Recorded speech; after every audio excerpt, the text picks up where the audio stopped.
Good afternoon and welcome to the seminar series of SIWI.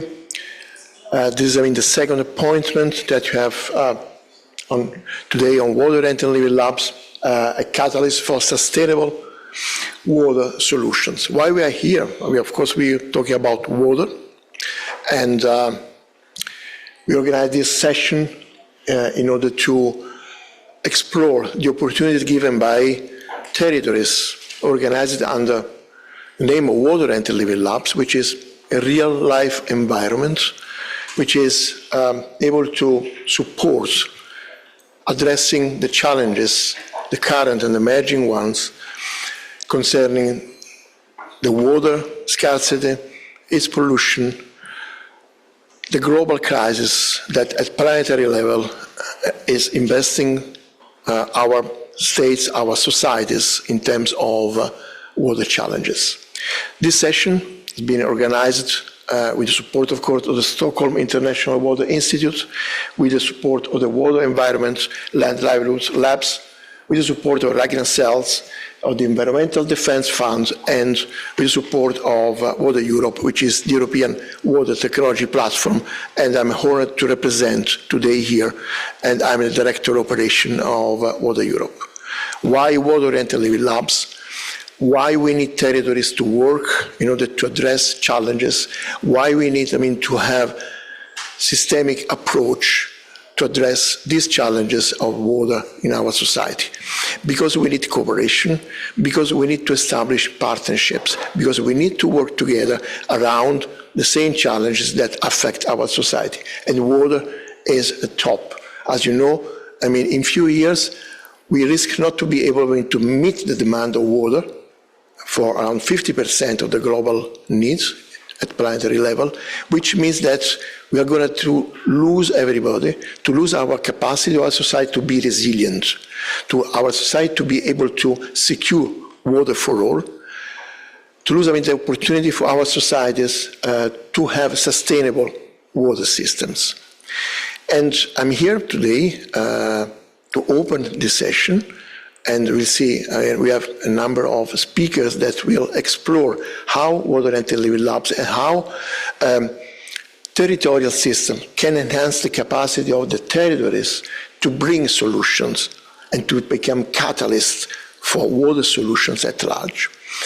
And we'll see together how, these solutions can be replicated in different areas with different adaptive capacities, which is a key factor in order to ensure that water solutions can be used at different level in different situations for different challenges. It's a tough situation, but we have a lot of help and support. We are working also in order to identify champions and leaders can bring examples on how to address these water challenges at territorial level. And we need to think that territories are the ones where water really happens, where challenges really happen, and where solutions really happen. Which means that territories, and in our case, Water and Living Labs, are the local solution from going to local to global, to expand the capacity of the territories in expressing their solutions and to scale up to other areas where solutions can be applied. But this requires, to have water challenges addressed at local level and then to explore this at global one. That's the reason for which we also define these real-life environments, the Water and Living Labs, as global instruments to address water challenges. And now, start with the first speaker, and I really welcome Per Larsson from Ragnar Cells, and also in the role of a member of the Board of Directors of Water Europe, to take the floor. Thank you.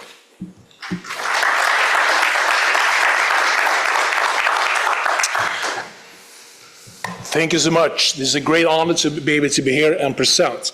I originate from, or I work for a family-owned business that originates from 1881, when we were a transport company transporting goods and people with horses. Now, 140 years later, we have developed solutions that can make sure that we can reuse the phosphorus that we, in 1881, spread from the sewage of city of Stockholm to the farmers around Stockholm with new solutions. The problem when we see our innovations is that we have perfect fit to convert today's wastewater treatment plant to resource plants. But when we talk with them, they say, sorry, we can't do this. Our obligation is to do bad things less bad. I will come back to what we have tried to do to convince policymakers on a global level to really understand the impact of this matter. We are a family-owned business, but we decided to engage. And these are examples of organizations that I am personally involved in. We heard Andrea speak that I'm a member of the board of directors of Water Europe. I'm also globally chairman for International Chamber of Commerce, work on circular economy in Paris. Very important if you're going to influence the global authorities like WTO, World Customs Organization. I have recently also been appointed by UNEP to the steering committee for the UNEP's Global Partnership on Nutrient Management. And then last but not least, but maybe most important, I'm here in capacity also of the World Water Week Scientific Program Committee member. The wastewater treatment plants as future resource plants. We have two examples of processes that we have developed, both for phosphorus and nitrogen, but also for other elements that consist in the wastewater. And in the end, we will be able to reuse water for industrial use or for agriculture. We will be able to supply much of the nutrients needed and not using our linear way of working. We will also be able to reduce the risk of destroying the ecosystem if we can implement those type of solutions. I have made numerous speeches around the world, and I would like to highlight one of them that also are part of the slide. And that was a speech I did on behalf of World Customs Organization. In 2022, they had a working program, how World Customs can develop so they can support a more sustainable agriculture policy, how custom can be part of that one. And my speech had the headline, not only rich people should be able to buy eggs in the future. In 2024, 2 years later, I could see a TV program from Moscow, how a woman said, sorry, the eggs are now 3 times as expensive as last year. In Nairobi on the 1st of March, when I did an intervention at UNIA 6, we had the same, when I put on the local news channel in Nairobi, we had the same statement from a local person in Nairobi. Oh, no, I don't know if I can even afford to buy eggs. And this is the consequence. So water is not just about water, it's about so much more. And I was also very glad to say that I was invited here in June to do the keynote when World Trade Organization said we would like to now end our discussion of how we can produce renewable energy, but we would like to understand what can World Trade Organization do in order to support water management in a much warmer planet. And I had the honor to do the only keynote. I will now give you the slides, very short in these 12 minutes I have left. And if you want to download them, if you want to see them, they're also published on World Trade Organization's homepage, and you can reach out to me later if you want it. I really tried to first focusing on the water crisis and the challenge that we're facing due to the global warming, because that was they requested for me. And if we just pinpoint some of these questions, we know that approximately 0.5% of the fresh water available are able to be used as drinking water, and is declining. We know also that we have huge challenges when it comes to flooding and droughts. And of course, this is a true consequence when you see that we have a global warming and affecting our society. We also see a lot of problems when it comes to floodings. I made a speech in London for not that long ago, I think it was also in June, and they were so proud about what they've done with the Thames. But now, due to the last 3 years of flooding, again, they were back to the same status, meaning that the eutrophication, the phosphorus and nitrogen, had now becoming a problem again in the Thames. So the question is, what do we do with this, and what are the risks then? Well, we start with the risks, what I highlighted. We know that the risk is with the fresh water to have access to water. Normally that's what we have been discussing in the water community for decades. But we also see a problem for industry. In my role at ICC, we see a huge need for more water if industry is going to be able to produce the resources we want in a more sustainable way. Agriculture, of course, we need water for food production. We also see geopolitical risks, because now the water scarcity means that one country's resources of water can be the other country's water supply. So it will be really important that we work cross borders. We know that insurance costs are now booming, especially in the coastal areas, due to flooding and other problems. Again, this will likely end up in more financial crisis over the years. And then, not least, the food supply. The food supply are really crucial. We need to understand the importance of water in the production of food. Then we come to what can be done. Well, there's a long list of things that we can do. We can make sure that we create barriers for the water. We can make sure that we care for the water on a local level. And we know that we do this together with the surrounding countries. So we need to work together. Last on this list, that is UNEP's list, UN Water's list, are the importance of reusing wastewater. And that will be the rest of the speech, and the rest of the speech I also made at World Trade Organizations. So the question is, what is happening then? What are the finance sector doing? What are the institutions doing? Well, we see that European Investment Bank, they are promoting innovations in reusing of water. We see the same from World Bank. We see the same from European Economic Committee. So the things are happening. The institutions see the need, but again, the policies are not really there. Globally, we from ICC, we decided at COP28 to launch 5 key enablers to reduce the risk of a global warming. And number 5 is directly related to water.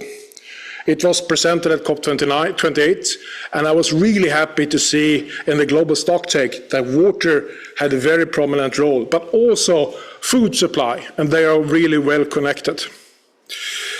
If we come to the consequence, if we don't do this, how will the world look like? Well, on the left-hand side, you have the consequence of eutrophication in our coastal areas.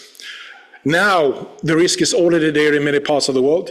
By 2030, we see that there will be a risk for the Mexican Gulf. In 2050, probably the western part of Latin America and the western part of Africa will be impossible to produce food in the coastal areas. No coastal fishery. Of course, we see the same thing in India, we see the same thing in Asia, and it's getting worse. At the same time, we know we need to produce 3 times as much food in our aquaculture.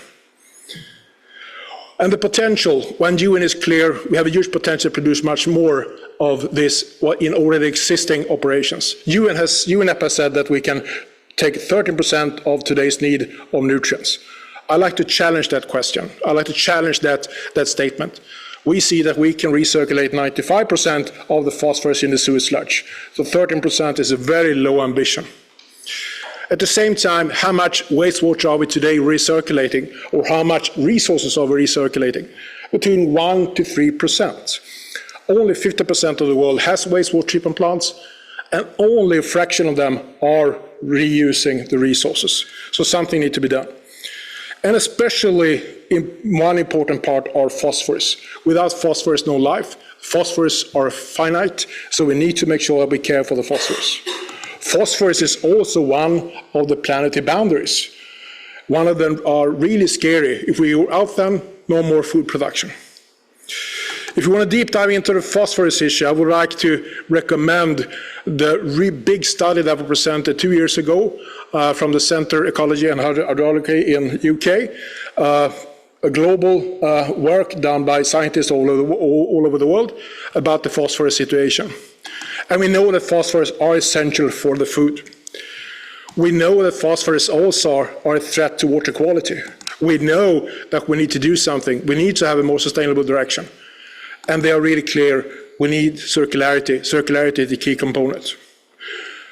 We have the solutions in my company to recirculate phosphorus. 95% is clear. We're now building the first phosphorus plant in Germany. Why?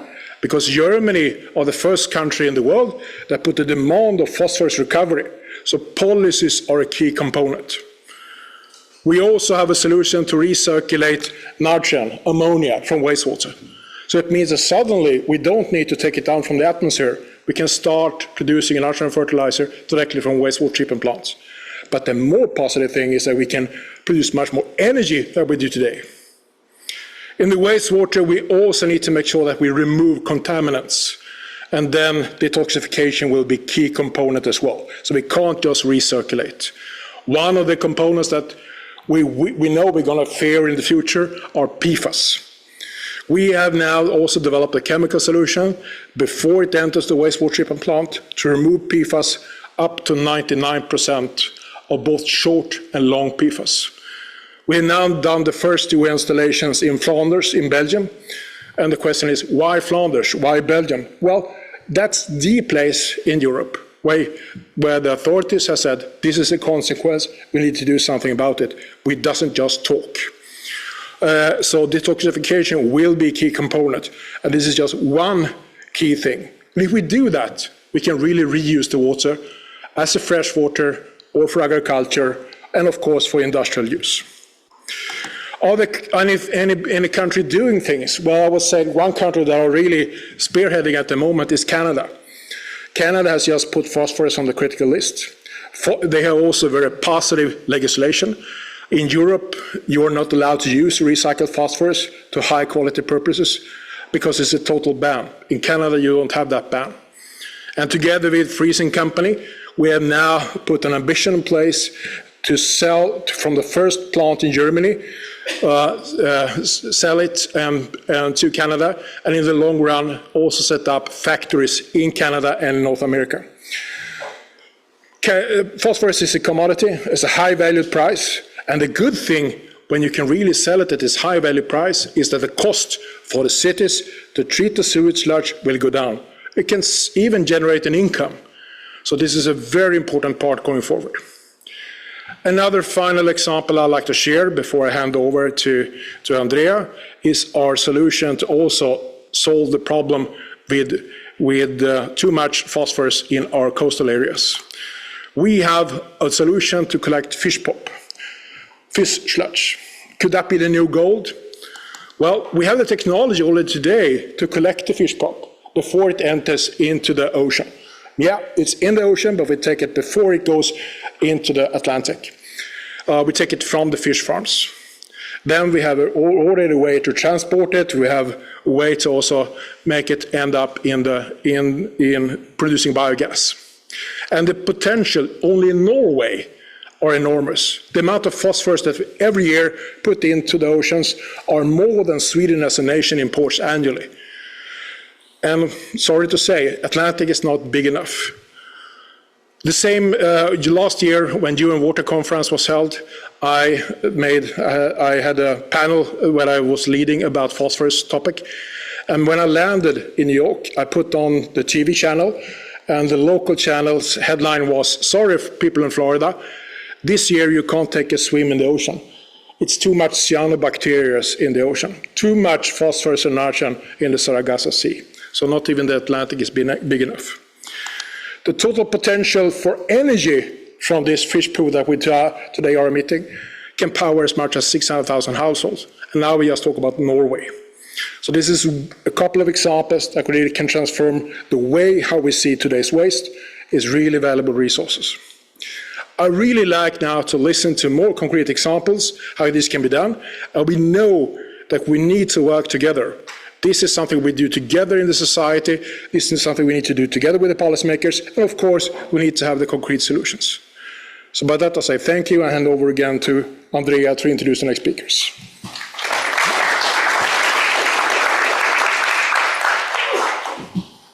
Many thanks, Per, for this insightful presentation.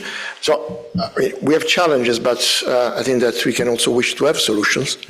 And solutions are not only technological, but are also new models, new governance that we need to give in order to address water challenges and related topics.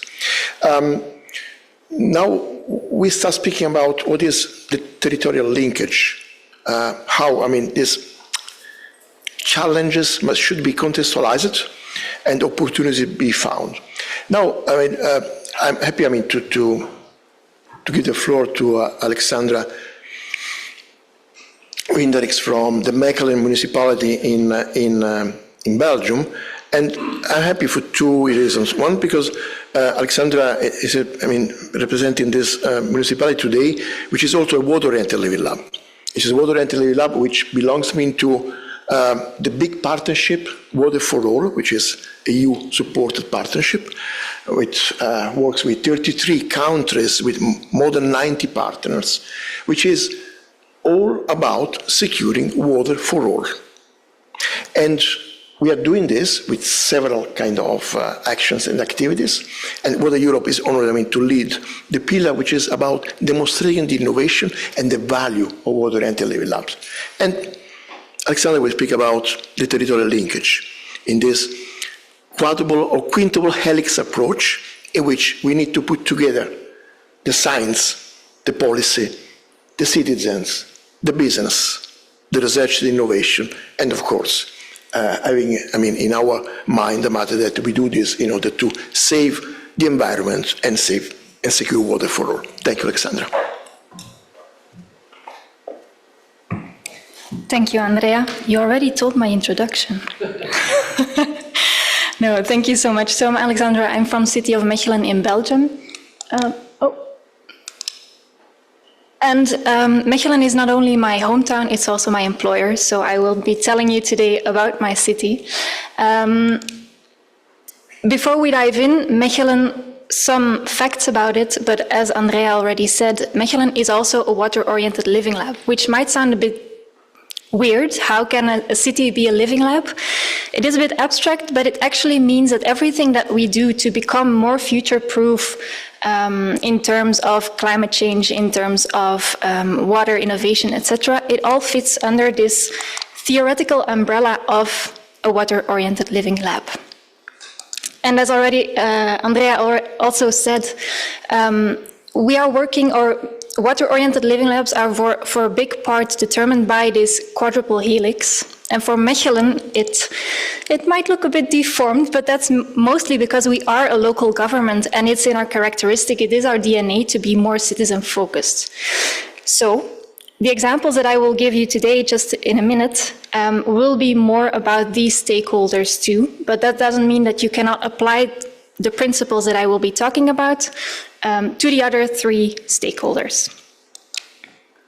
Let's start. So the first principle is local relevance. Seems very logic, but the thing is that when you understand local needs, it is so much more easy to provide tailored solutions for your locals, right?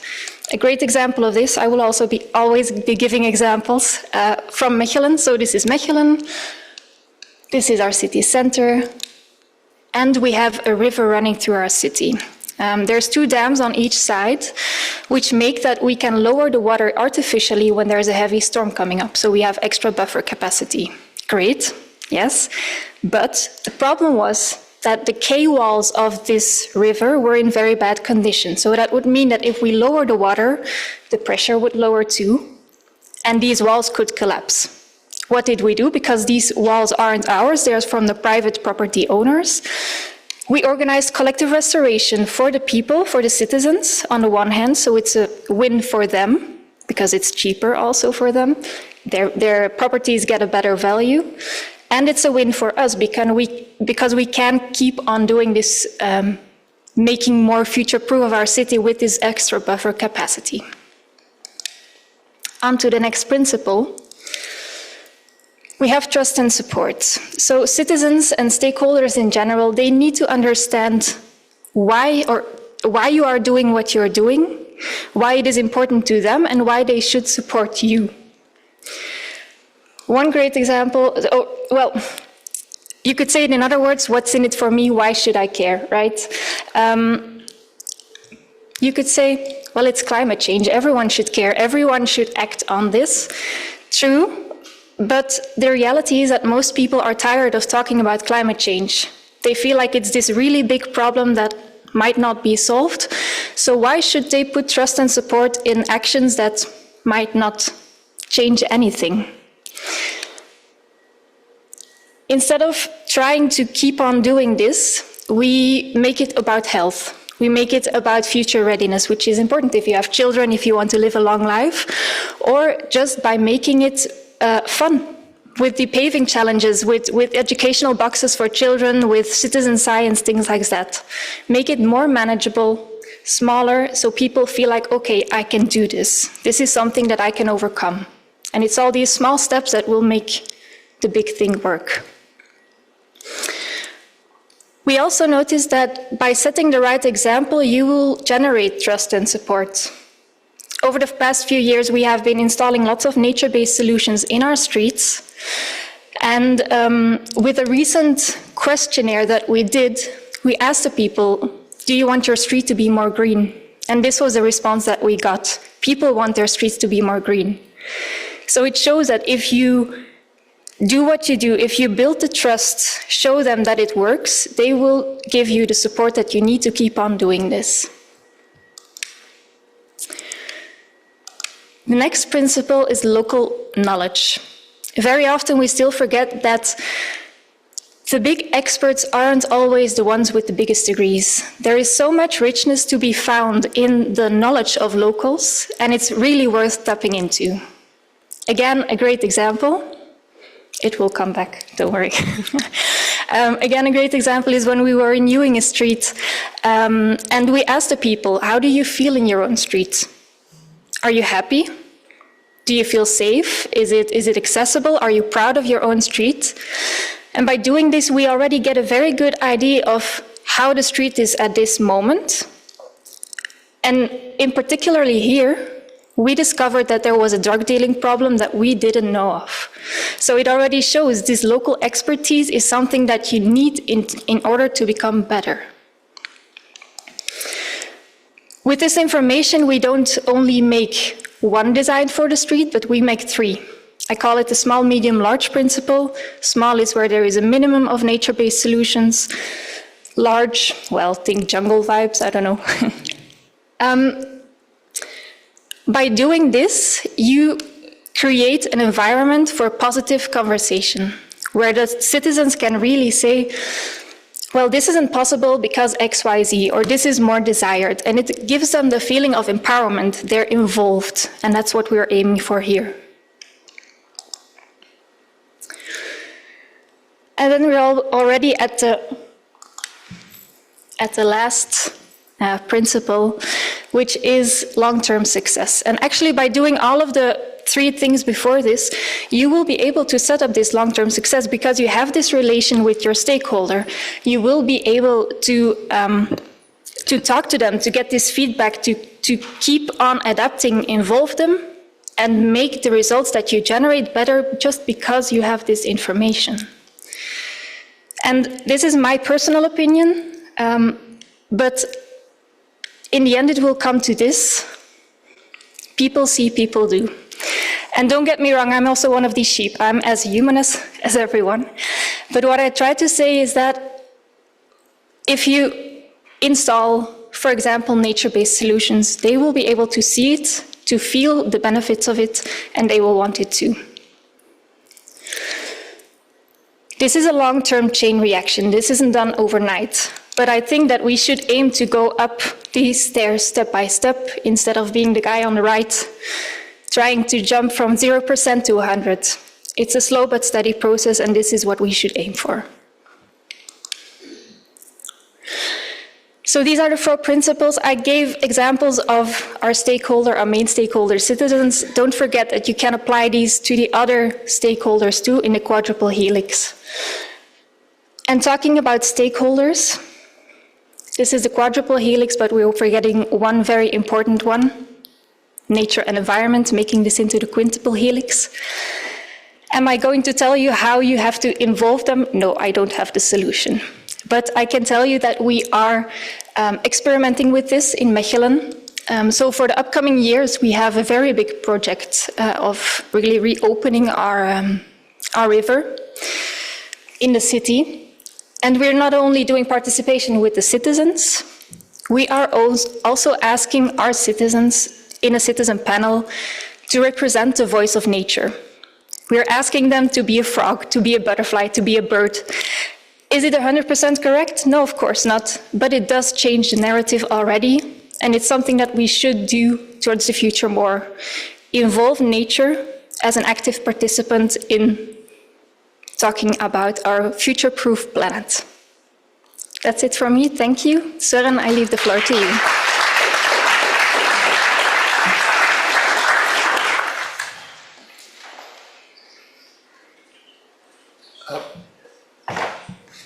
Many thanks, Alexandra. It's a fantastic presentation. And we are seeing the role of having, a common consensus around, the same problem and finding common solutions. But we also need long-term strategy and long-term governance and financing in order to do this. And that's the reason for which we have another partner, Water for All, which is Søren Heineken, representing today IFD, Innovation Fund Denmark, and he will enlighten us, on what should we do in terms of long-term sustainability with governance and other instruments that we need to make this for real. Thank you.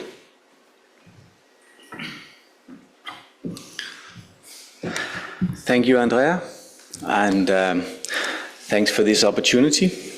I will immediately apologize to all of you for not seeing eye to eye with you through this presentation.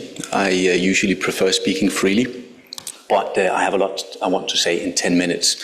So in order to not force us all to sit here all night, I have some speaking points that I will need to keep track of.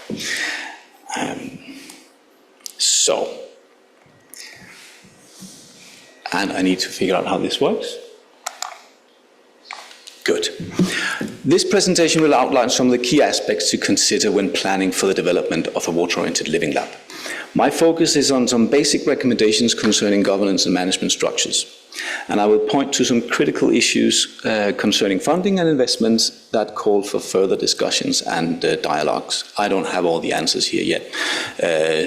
Even after 2 years of mapping best practices in the Water for All partnership.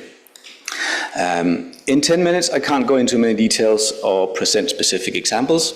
Luckily, we have other speakers here who can help doing that. But I hope to inspire some good discussions about the main challenges and some potential pitfalls. And especially for those issues where we don't have really good answers yet.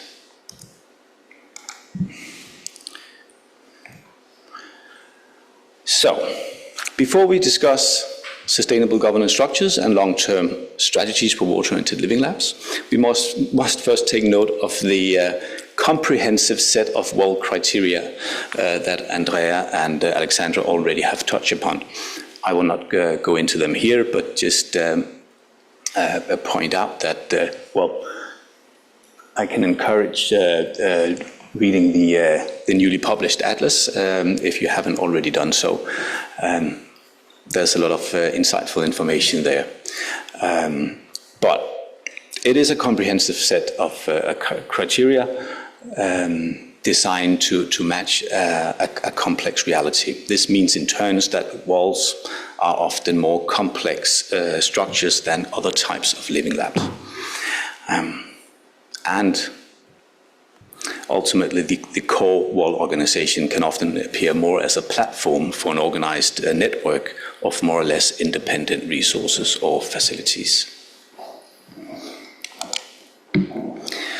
A WOLL is inherently driven by the shared understanding of systemic problems in a specific territorial context, which distinguishes it from other types of platforms for water-oriented collaborations, such as clusters and network organizations. We live in an already inhabited world, so it's sometimes difficult to dig into the distinction between this type of organization and other types of organizations. There are many things that work in parallel, and it's very important to avoid competition here, for one thing. It's also important to note that water management is heavily regulated, and the problems we are dealing with are inherently political and at the system level. Therefore, government stakeholder ownership and support are crucial to the development of viable WOLLs. And so is the ownership among the implementing bodies, such as the water utilities, who in some cases are privatized and operate at arm's length from the public authorities. Ironically, this type of stakeholders is currently not well represented in the Waterfall Partnership. But to briefly conclude, as the slide indicates, the design of a WOLL governance structure will always be a matter of not always straightforward balancing of a number of aspects. An ideal presentation of the WOLL development groundwork could look like something like this. A thorough analysis of the territorial problem and its stakeholders is the basis for building a dedicated alliance of stakeholders with the willingness and resources to propel the development of a collaboration platform, such as the WOLL, which gradually mature and expand with time and experience. Following this logic, in the perfect world, a WOLL would be achievable in a handful of years.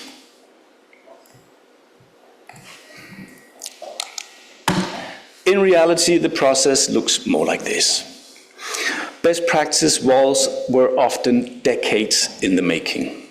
Therefore, the value of a solid alliance and shared understanding of common core problems, which is carefully nourished at the highest possible strategic level, cannot be underestimated.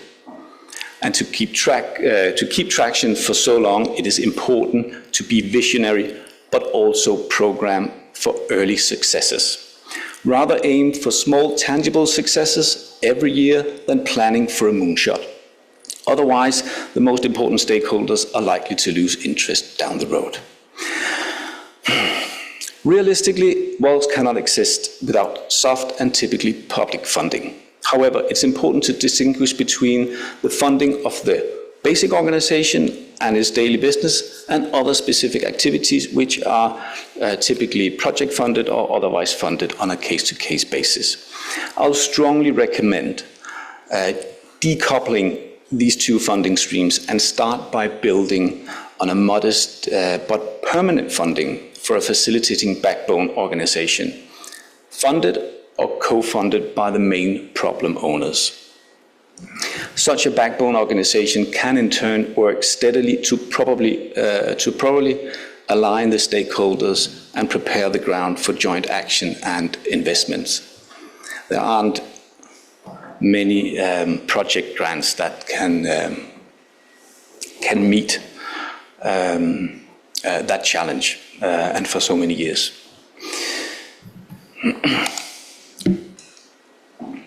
A WOLL can be organized in many different ways. Here are some general building blocks and their possible interfaces. It's a generic model, and a WOLL can, of course, be structured in many different ways. But consider carefully what kind of fora you establish for which type of stakeholders. While living labs are inherently cross-cutting, they're open and co-creative, conflicts of interests exist in the real world, and a governing body that includes all interests will not be functional. One actor's problem will always be another actor's solution.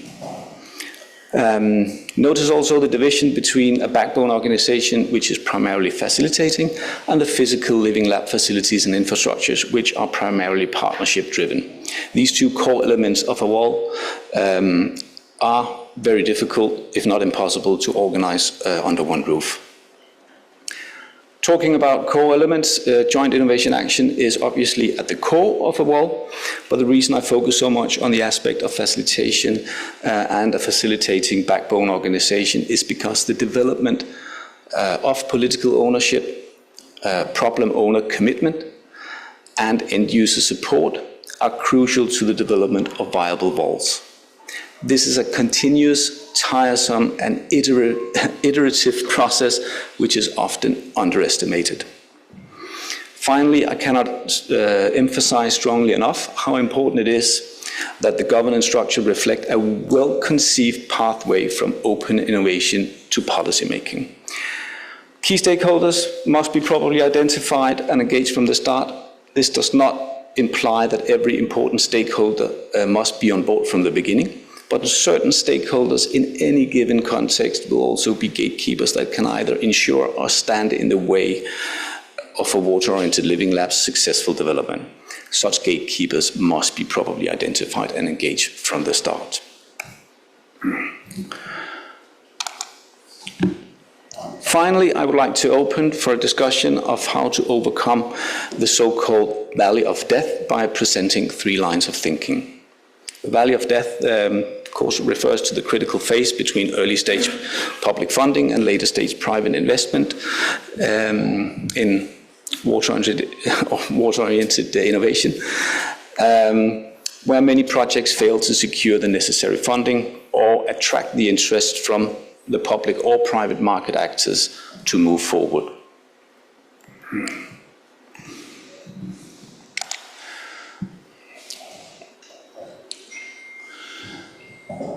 I think there are 3, sorry, just need to expand my own screen a little bit so I can read along here. This is the thing I don't have any real clear answer to yet, but can only open for a hopefully fruitful and mutual discussion. How can we possibly further this transition? Shall we work on aligning R&I funding schemes and public development strategies and investment plans? This is inherently difficult due to conflicting interests and state aid regulation. One of the things that we are looking much into is the development of voucher schemes, which could help connect public and private market actors directly. This could help. Regulatory sandboxes. The water sector is heavily regulated.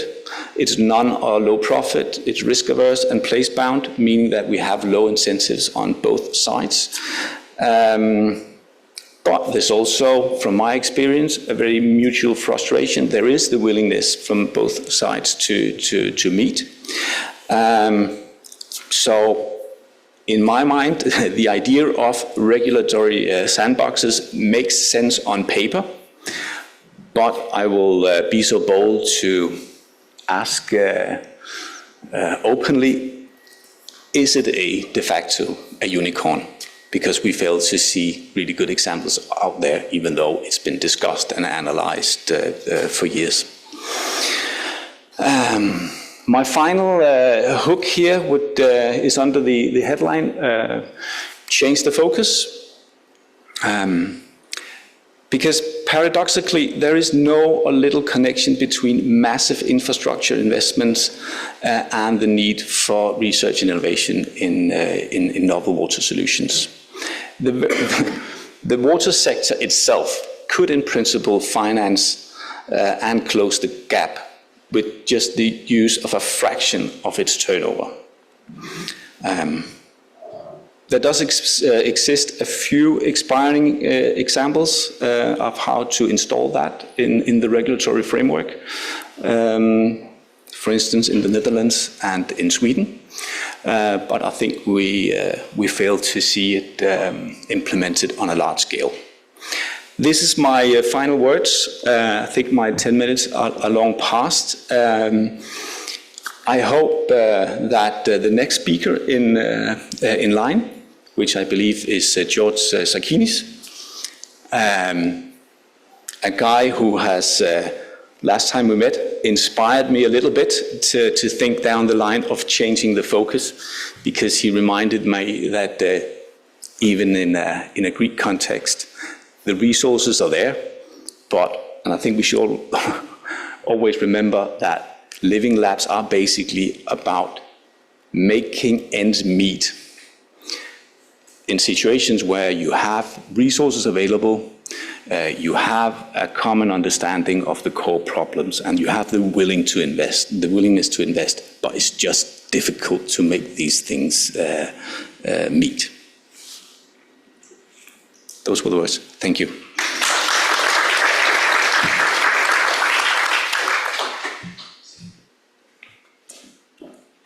Which is true, I mean, to make all these things, I mean, finding, I mean, a common point or an agreement.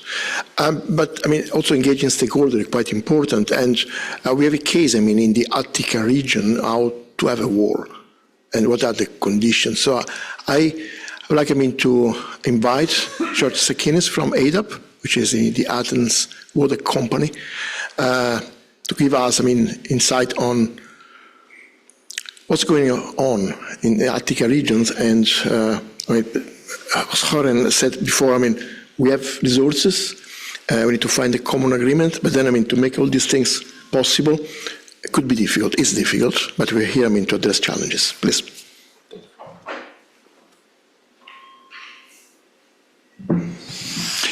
Hello, everyone. So this is what I'm going to be presenting, how we are creating a strategy in the Attica region of Greece for water reuse. And as I talk about it, I will pose questions regarding how we can use water-oriented living labs for that process. Okay.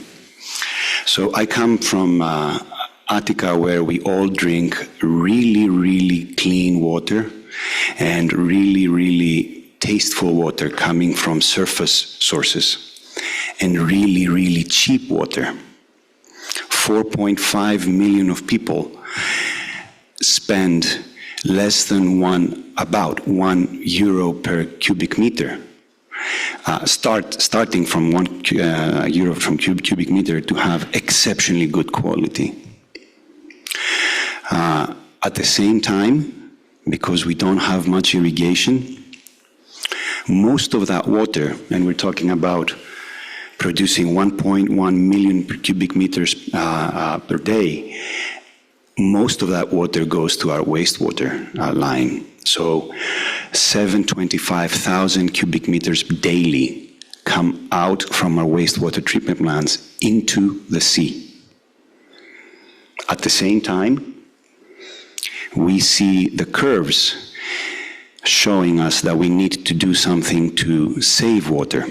As you see, the black curve there shows that we don't have the capacity in our reservoirs that we used to have because of the water shortage years that we're spending.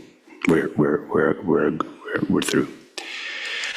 So we need to come up with a circular and sustainable strategy that has to include water reuse.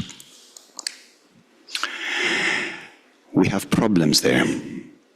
One of the problems is that our main water treatment plant is on an island at 0 altitude, which makes it extremely difficult to reuse its water in a hilly Athens ranging from 0 to 600 meters high through many hills.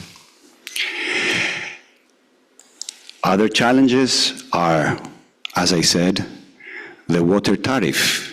It's extremely low. How can you persuade people to spend the money that needs to be spent in order to get reused water that is generally more expensive than the prices that I told you? Other issues that we have no mentality for water reuse in the Attica region. We have very little irrigation needs and very little industry. So to create a master plan that is sustainable and to create investments for water use in such an urban setting with the parameters that I just told you is a feat that unfortunately is much larger than the scope of what one water supply company can do. So we have the Ministry of Environment told us, show us a master plan for water reuse. And what I have to say about that is that it's too big for me to do it alone. So let's see this in detail. What would a master plan for water reuse entail? First of all, it must see scenarios for direct and indirect potable use in an urban setting like this. But immediately when you speak about potable use of reused water, you're speaking about legislation issues that you cannot solve alone. A detailed mapping of all the uses in an urban setting is a really hard task, and the umbrella can be very wide, including all these types of stakeholders. But who says that there is willingness to pay of all these stakeholders, each one of them, who says that they're willing to pay for water reuse?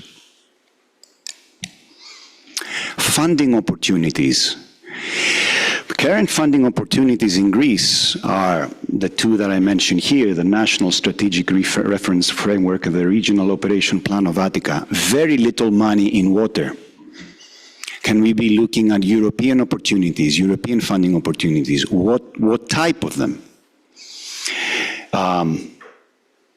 Who can answer this question? A water utility cannot answer this question alone. And the market analysis requires skills that include community engagement and capacity building that are also much larger than what a water utility can do. To sum up, while we have now started our system for water reuse in our agricultural area in East Attica, this area is only 5% of the need, of the daily need of Athens. So it's nothing. How can we ensure that the rest of the 95% can be using water reuse? How can we ensure that? How can we make sure that we can make all the investments and that these investments become sustainable? That actually the people will use them, and it's not going to be a master plan that you just create. It's very beautiful, it really makes sense, and it's not feasible to implement because it will never be sustainable. How can you ensure that? Can you do it alone? In our case, you cannot do it alone. Another parameter is the R&D, is the innovation. In Athens, because of our problem of centralized system centralized systems being in like wastewater treatment plants being in locations that are not favorable to us, as I said, they're on islands that are far away from the land. Water use could be implemented more easily through decentralized approaches. But decentralized approaches can be either natural-based solutions that you really need to make sure that you have the capacity that you need, and it can also be things like sewer mining that we have developed through our R&D department, where you need to make sure that they're cheap enough. Luckily, we have created this system through 3 European R&D projects, where we have created water with a tariff of around 0.8 euros per cost, sorry, not tariff, 0.8 euros per cubic meter. That's pretty low, but that requires a lot of R&D.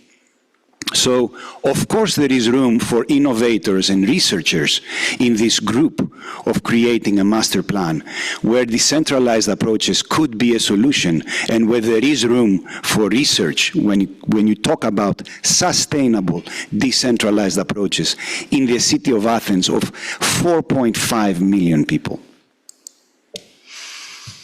Exploitation of other things like, for example, we are happy to have this Roman aqueduct. Well, that's great to use the Roman aqueduct, but you need to go through the Ministry of Culture and make sure that they allow it. And there are other issues that are far beyond what a water utility can do. As I said, we have specific policy proposals enabling water reuse in Athens, but these proposals entail changes in both local and European, in the European legislation. The relevant EU policy developments are what I show here on the slide, but then you need to call for changes in them. You need to call for advances in them. You need to use, perhaps, the case of Athens as a sandbox for proposals for policy changes in order to make urban water reuse more sustainable. Why Athens? Because it has almost no irrigation and almost no industry, so it's a very difficult task, right? So my proposal and my question really is, can water-oriented living labs be a flexible tool for designing and implementing strategic master plans for cases where a water utility doesn't have the answers, and where you need not only a good design, not only a good hope that the customers will, that the users will get that water, but you need commitment from the side of the customers. You need commitment from the side of policy changes, either locally or at the European level, much more difficult, but say locally. Commitment from the funder side, because you are introducing something new, something that the community does not know, and you cannot only hope that your study will actually be implemented. You need to have answers that it will be sustainable, because all the stakeholders are on board. So you do not want the stakeholders to be receivers of this master plan. You need the stakeholders to be co-creators of this master plan, to be there not only to design the master plan of water use in an urban setting with you, but to be there to already be able to secure the funding for it, to secure the policy changes for it, to secure the commitment of the consumers for it. Can a water-oriented living lab do that? It's a process that entails a lot of work, and all these stakeholders, whether it's the ministry or is the association of the industry or is the association of the farmers or where is the the policy changers or whoever, they need to also have the resources to devote the time for such a serious task. You need to fund this possibility. How can you create funding possibilities for water-oriented living lab that can be flexible, that are not rooted on R&D projects that last for 4 years or 3 years? We need to act now. I have a task in the next 9 months to produce this study. So starting September, I need to knock on the doors and say to all these stakeholders, come on and be partner with me in this master plan, so that I make sure that it's not only designed, but also implemented. How can we fund a water-oriented living lab in order to be my tool? I might be able to fund it myself as a water utility. And perhaps that's not a bad idea if you think about ESG. I am lucky to be in a company that takes ESG reporting very seriously. And it's a listed company, and it has to, but we also have this mentality. And ESG has all this principle of cross-sectoral collaboration and engagement. So yes, there could be a light, but it's theoretical.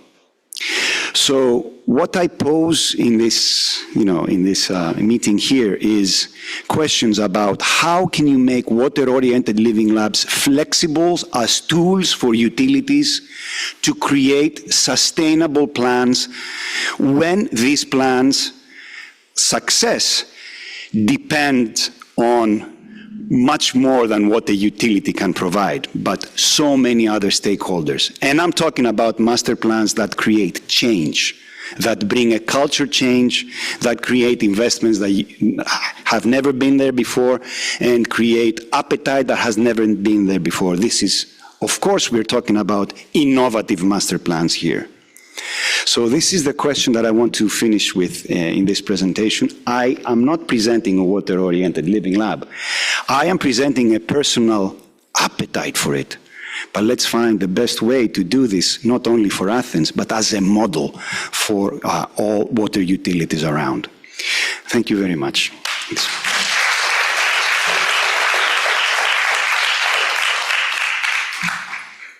Thank you, George. It's a very good question, and we are going ahead now, a bit behind the schedule, bringing two leading examples, which is the water engineering lab of named WIRI and the water engineering lab of South Africa called the SASTEP.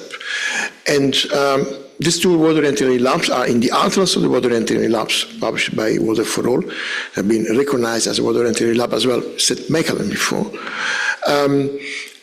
But let's bring the example. Let's have, this pitch on what is WIRI, and I ask, Professor Maurizio Borin from the University of Padua to take the floor and give us, the example of the WIRI Living Lab. Thank you.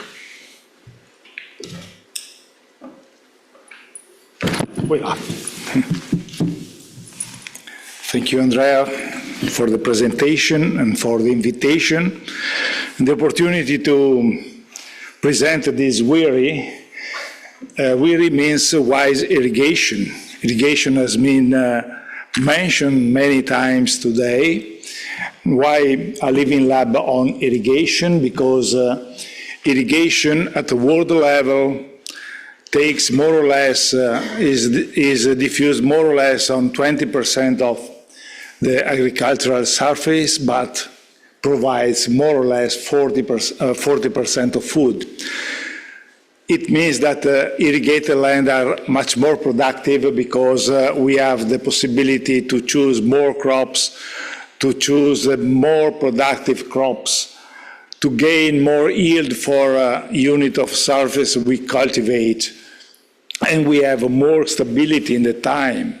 But at the same time, irrigation uses more or less 70% of fresh water at the world level. And the irrigation system at the world level is characterized by medium-low efficiency. It means medium-high losses. So we started with this WIRI, that is a network of small living labs. And we started some years ago with case studies, probably without knowing that we were working with a living lab approach. We are working in North Italy, in Veneto and Friuli Venezia Giulia. For who is not confident with Italy, we are more or less close to Venice, so probably you are better able to localize our areas. We are involving farmers, water authorities, professionals, different stakeholders. And in the time, we developed different small, let's say, living lab, small groups of people working on irrigation methods and irrigation tools, on the task of enhancing water storage capacity of the soil, on wetland and natural wastewater treatment to treat mostly agricultural wastewater or drainage water. So we approach also the water quality problem that has been mentioned again. And we are also working on new crops and varieties, different topics with different approaches, but with the common frame of water. And we are organized in this way. We have some, what we say or define lighthouse farm, where we are elaborating case studies on farm experimentation with the farmers, co-developing the innovation with them, and we have what we call satellites that are other farmers and different stakeholders with the continuous interaction like well, this is more or less the network. You see in the red with the red pins the lighthouse farm and the other actors in different part of the territory. And we are working with case studies, on-field experiment, visits, seminars, what are focus group and so on, the instruments of living labs. We started more or less before COVID in 1999. We get some outcomes, sometimes very easy, sometimes more important. I would like to show you just an example. This dot with the different colors represent the water distribution of a very important irrigation system, very costly. The ideal situation is that the water is distributed in a regular way. You see spots where there is more water, spots where there is less water. This is an efficient way. So in this case, farmer bought a very important and very costly system, but he didn't use at the best. So also these small knowledges, this small innovation help farmers to use better the resource. There is a list of more or less important achievement we get up to now. And I have to say that we as a researcher are learning from these experiences. So we are continuously improving ourselves to give something more to the farmer and to the stakeholders. So the work is continuously in progress. And finally, if we achieve, my motto is wise irrigation, less deforestation, because if we have to feed the world, we need more productivity, but we have to gain more productivity of crops without deforestation, without looking for new lands. So we have to increase the productivity of our land. That's all. Thank you.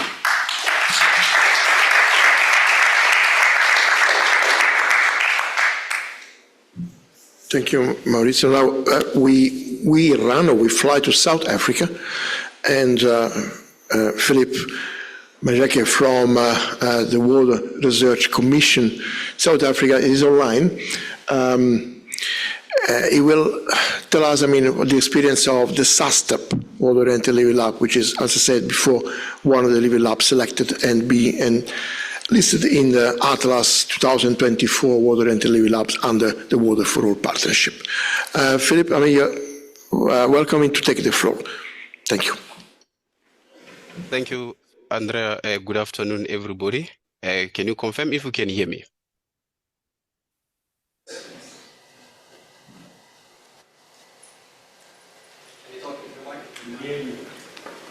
Yes, we can hear you. All right. Thank you so much, Andre, and good afternoon, everybody on site and also those online. And I'm one of those that will be online. And I'll be presenting the WRC SASTEP Water-Oriented Living Lab.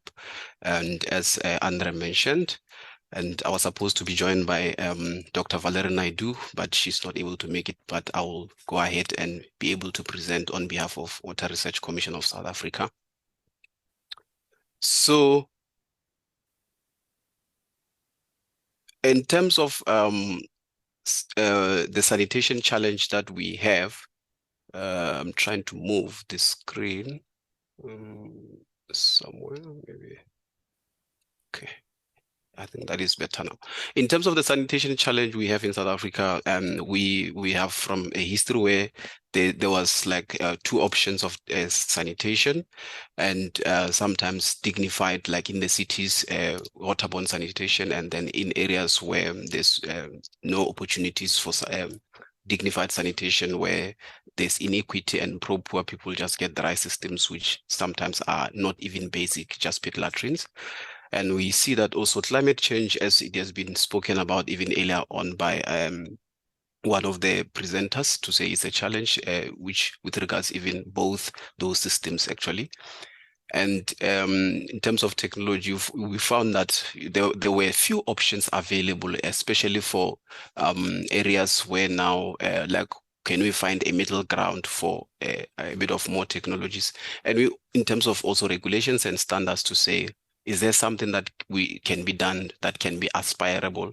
And also with the challenges, especially in South Africa being one of the in the top 40 of dry countries all over the world, to try to reuse and as much as possible and include the aspect of circular economy. And also, most of the sanitation is mainly based on the civil-based system, where now it's more civil-based. But however, there's opportunities as well for decentralized systems and innovative sanitation technologies as well. And then looking also at the economy and low investment on the investment required as well, in terms of like driving this change and investment that will be required with regards to that. So this program, SASTEP, stands for South African Sanitation Technology Enterprise Program, envisions an industry basically that will not only create jobs in South Africa, but also will contribute towards the GDP, but and also place South Africa as the global leader in terms of application of alternative sanitation technologies that at the end of the day provides everyone in our country with access to dignified sanitation, and while of course minimizing pollution, promoting healthy, and also importantly water security. So with that, you know, as you look at the graph there towards on your on the left, it shows that in terms of on-site sanitation, it might be slightly cheaper, but as you go upwards into centralized systems, the cost goes up, and as well as the convenience. But we're looking to say, can there be something that is not as costly, but at least it's more than even basic, or just between the on-site and the DWATs? And then that is where now a big vision was made to say, let's come up with the gold standard here in South Africa will be like a centralized system. But now this program tries to say, now this gold standard, those that big infrastructure can be turned into just a small appliance that is possible.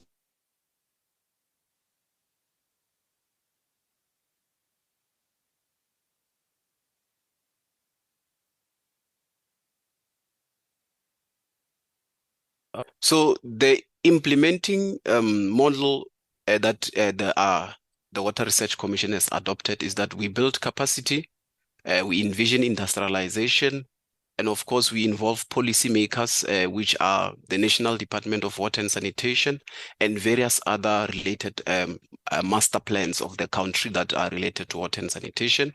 And then we envision market development through standards and bylaws at a local level, as well as now creating a toolbox of technologies that could be appropriate for different contexts as well. And we try to also engage business in terms of trying to work with them to innovate and even test these technologies. So in terms of the quadruple helix approach for this next generation, we call them next generation sanitation solutions. We involve the public sector through them, their role, including funding, policy, regulation, coordination, and governance, which would be the government entities, regulatory bodies, the policy makers. We involve communities, which are the actual local communities and various community groups, traditional leaders, and also faith-based networks and organizations. And then the private sector comes into play a very important role in terms of innovation, investment, providing resources, and also startups and entrepreneurs in the system, including investors as well as consultants who are experts in the sector in some of the areas. And the academia actually provide a lot of research, education, capacity building, as well as expertise towards the program as well. And all that leads to more of a community resilience.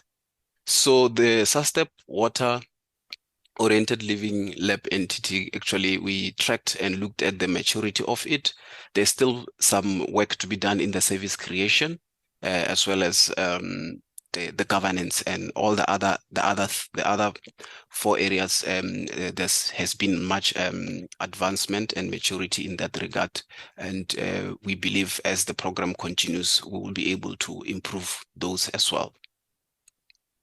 Now, in terms of what has been achieved so far nationally here in South Africa, we've been able to deploy innovative sanitation technologies in various schools and informal settlements across South Africa, benefiting over 5,000 school children as well as 200 households. And then we have been able to locally support manufacturing of 5 sanitation technologies, thereby creating local jobs and boosting economic growth. And some of the outcomes of the program has been that policy influence, that such that now the national regulation have been, some of the national regulations have absorbed some of the outputs from the program to include as part of regulations. And then as you can see there, our standards body, South African Bureau of Standards, has adopted one of the standard called non-sewage sanitation, SANS 3500, and as a result of the works of the program, actually. So this has been now adopted and is part of the national building regulations. And then all this also is to try to enhance the community resilience to water scarcity and as well as the effects of climate change. And then at a global level, we are still doing a knowledge exchange where various countries from sub-Saharan Africa, West Africa, even Europe and Asia have come down to come and see some of the pilot sites where we are demonstrating in schools, in formal areas, some of these innovations. And then also we do some form of training and capacity building where we hold workshops, and we hosted last year together with the International Water Association the first ever non-sewage sanitation conference in October of last year in Johannesburg. And we are also continuing to influence at the global level the ISO 3500, which is also going through revisions so that it can still be applicable to our context as well, but we still also maintain the contribution going on. And of course, we collaborate with a lot of universities and to do this work as well internationally. And then lastly, this program has been recognized by the International Water Association at the Toronto conference last few weeks, where now we won a bronze award in the category of market changing technology and infrastructure. That is my last. Thank you so much.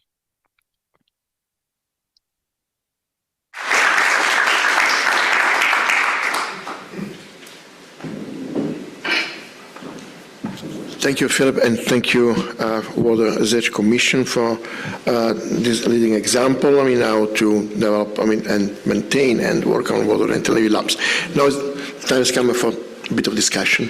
So I'm happy, to introduce Osman Tigansak from FORMAS, which is a research agency here in Sweden, and the co-leader of the Pillar C of Water for All, which plays a very important role in securing water for all and in developing water instruments and tools in order to maintain and develop water and living labs and water Europe living labs.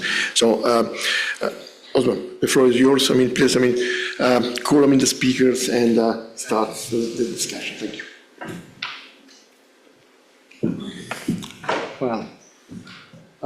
Thank you so much, Andrea. So I think you already introduced me well enough, but I'm Osman Tigansak, working as a project manager at Swedish Research Council on Sustainable Development, known as FORMAS, and we are funding Swedish researchers and other actors in various fields for their basic and applied research activities around water management, marine and ocean studies, biodiversity, agriculture, and urban planning, among others. And I'm really privileged to be given the opportunity to moderate this interactive session. We heard a lot of good examples and interesting stories about development and the operation of the living labs, but now we want to go a bit deeper into these experiences to get inspired. So I would like to invite all our panelists to floor for an interactive panel discussion. So maybe we can share the floor together, all our 4 speakers and Philip, who is online. And to say from the, can you still hear me when I stand here? Okay, good. And while we get positioned in the stage, maybe I can directly ask the first question to save from some time. So the first question will be quite simple, but may not be that simple to answer. But I want to ask all our panelists, please, to share with us one main challenge that they encounter either during the design or implementation operation of their living labs, because they have different levels of maturity. And in addition to that, also please feel free to tell us about one best practice that can make your living lab distinguishable among the others. So one challenge and one best practice, and maybe I can start directly with you, Soren, if you please. Yeah. Thank you. I'm not running a living lab myself, so I'll point to someone else. I thought long and hard about this, and I think I would like to point to the biggest challenge, namely the one that I ended my own presentation with, namely coupling the soft-funded activities in a water-oriented living lab with the real-world investment needs among utilities and other implementing bodies. I would like to point to a really good example. The best practice example that I have in mind is in the future, and I envision that we see it in Greece for the first time. So, thus inspired, I will pass the ball. I think I feel really inspired by the vision that George presented. So, George, would you like to continue? Take the ball in. Thank you. Thinking about challenge, I'm not running a water-oriented living lab, but thinking about challenges of designing one, I think the biggest challenge is that is convincing the future stakeholders that they need to invest a lot of time and resources, and human resources, in doing serious work throughout the lab. So it's not meetings and just exchanges of information once in a while. It's doing, in our case, in what I presented, is doing work, a lot of work. So that creates the necessity of flexible funding systems for it. So this is something that I want to propose. Speaking about a good practice, yes, inspired by what you said about being a municipality, being a water-oriented living lab. There is a municipality in the Attica region called Halandri municipality that they created. They don't call it water-oriented living lab, but it resembles it a lot. For the use of the Roman aqueduct that I was showing before, they did a pretty good job in creating a formal community and other stakeholder alliance, a formal one for the design and the management of solutions getting water from that aqueduct, Roman aqueduct. So it's and this was through a European project called Urban Innovative Actions, and now it's called European Urban Initiative Program. So through this funding scheme, they were able to create this. So I just wanted to show that Halandri municipality, it's called Cultural Hydrant, that's the title of the project. If anybody wants to Google it, Cultural Hydrant have a nice case of water-oriented living. Okay, thanks so much, Georgia. You already gave us some extra sources to get some lessons learned from the other living labs. But maybe I can now leave the floor to you, Mauricio. Would you like to continue with your challenge? Okay, thank you. Probably our biggest challenge was a cultural one, because we had to move the mind of our agricultural world that is composed by farmers, but also by the irrigation authorities. They are quite preservative, quite slow in getting innovation and in putting themselves in discussion. They are used to repeat what they did in the years and not so prompt to fight the new challenges. And about innovation, I think that I agree with many words already said. You said you as a water authority are not enough, and you cannot do by yourself. It is true also for us. Agricultural sector cannot solve the problem of water management by itself. There is the need of this cross-border interaction. And finally, I was very, just one add, impressed by the idea of putting into the cycle water and nutrients to recover phosphorus, in example, and nitrogen. That is very crucial for the future of our food provisioning. Thank you so much, Mauricio. So it's not only about the financial or technical challenges, but we need to also deal with the mind change and increasing awareness about the applicability of these new solutions. And Alexandra, how about you? Would you like to share your thoughts? Well, there are so many challenges. So I chose to speak about one that is actually also one of our best practices. What I told previously, like breaking it down in more manageable pieces, is a strength that you can do to keep the ball, to get the ball rolling. But it also feels very much like a challenge because if you're working in the sector, you know what's coming for us and you want to go as fast as possible because it's scary. The thing is, the difficulty is finding the balance between going fast because you need to and getting everyone on board. And this is a difficult balance. Yeah. And I think you are on the right track with your case in Belgium. You do really good collaboration with all the stakeholders. But we haven't forgotten about Philip. Philip, are you still online? Would you like to make your remark on that? Yes, thanks for the opportunity. I think one of the most major challenges, I would say, that is securing willing testbed partners, because we are testing innovative sanitation technologies. And okay, sorry for my background.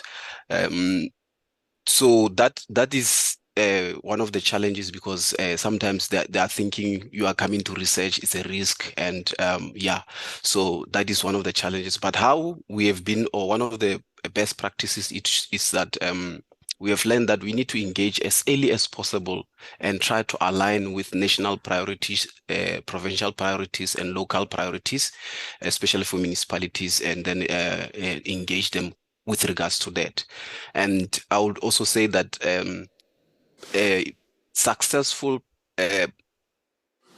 pilots in the past always helps to build trust. And if we're sharing examples where now, okay, we have done this here and here, this it has done this, so that helps to build trust and even helps for us to now be able to get and secure that partnership that we need with our testbed partner. Thank you. Okay. Well, thank you so much, Philip. And yeah, we really indeed need to increase our cooperation capacity across the borders, I would say. So we really need to keep an eye on time, I guess. So we are coming to an end. And I would like to thank all of the panelists for this short but valuable interventions. Now I will leave the floor to Andrea Rubini for his closing remarks. Thank you. Okay.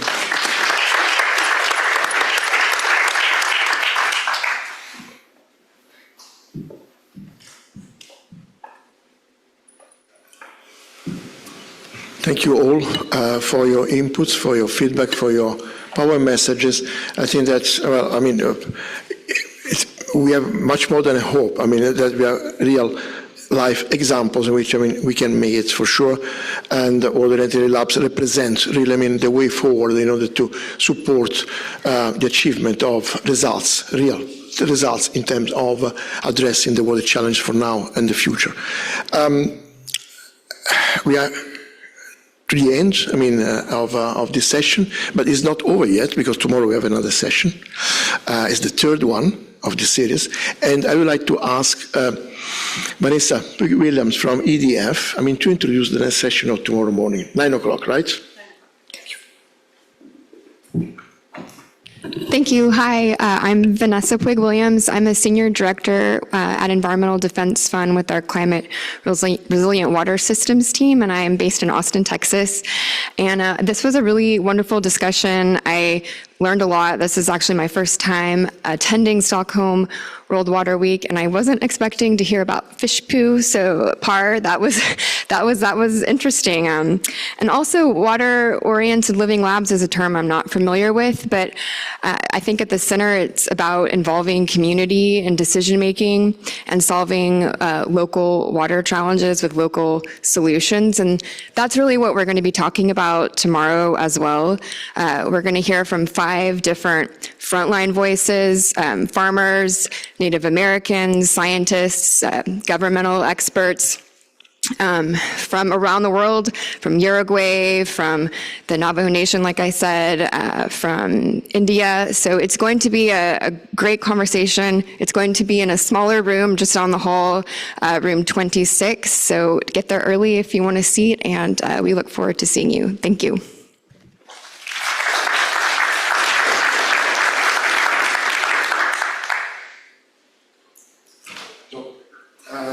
This is really the end for today. Thank you so much all for your contribution, for your participation. Thanks a lot to the speakers and your organizer, co-conveners of this session. Thank you once again.